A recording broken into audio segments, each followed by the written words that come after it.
मुल्क भर में झूठे वादों के जरिए इख्तिदार हासिल करने वाली बीजेपी अब तेलंगाना में हुसूल इख्तिदार के लिए बेचैन है। इसलिए वो किसी तरह जात पात और फिरका परस्ती की सियासत कर रही है। इन ख्यालात का इजहार तेलंगाना कोऑप्शन फोरम के नायब सदर Mohammad Masiur Rahman Zakir, Arvind Reddy councillor, MD Samad councillor ने यहां मुनक्किदा एक प्रेस कॉन्फ्रेंस से खिताब करते हुए किया। मसीउर रहमान जाकिर ने मरकजी वजीर किशन रेड्डी के दौरे जनगांव का हवाला देते हुए कहा कि किशन रेड्डी मरकज में कबलजी ममलुकती वजीर दाखिला और अब मरकजी वजीर सियाहत के तौर पर खिदमत अंजाम दे रहे हैं। ऐसे में उन्होंने रियासत तेलंगाना के लिए मरकज से फंड्स की इजराई के लिए क्या रोल अदा किया है, उसका उन्हें जवाब देना चाहिए।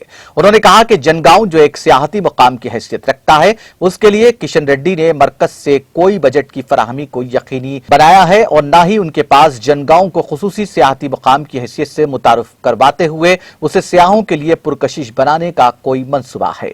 मसीउर रहमान ने कहा कि वजीर आला केसीआर की ज़ेर क़यादत टीआरएस हुकूमत ही वो वाहिद हुकूमत है जो तेलंगाना की हमाजहती तरक्की को यकीनी बना सकती है और बना रही है।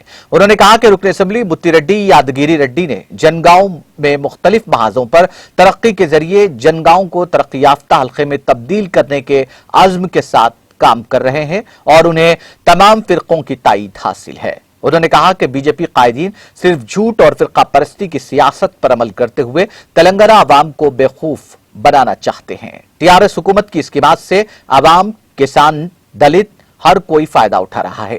मसीउर रहमान ने सवाल किया कि क्या वज़ीर आज़म मोदी के ऐलान करदा 15 लाख अवाम के अकाउंट्स में मुंतकिल हो गए हैं, जिसका 6 साल पहले ऐलान किया गया था, लेकिन इख्तिदार पर आते ही उसे फरामोश कर दिया गया। इस तरह मुल्क के राय दहिंदों का मजाक उड़ाया गया है। मसीउर रहमान जाकिर ने कहा कि किशन रेड्डी को नित नए वादे करने से पहले अवाम को 15 लाख के वादे का जवाब देना होगा। दरअसल बीजेपी को इख्तिदार की हवस ने बुखलाहट का शिकार बना दिया है। इस प्रेस कॉन्फ्रेंस में जाफर भाई, अक़लियती सीनियर कायदीन फैयाज, दस्तगीर, मस्जिद हुसैनी के सदर नूरुद्दीन और दीगर मौजूद थे।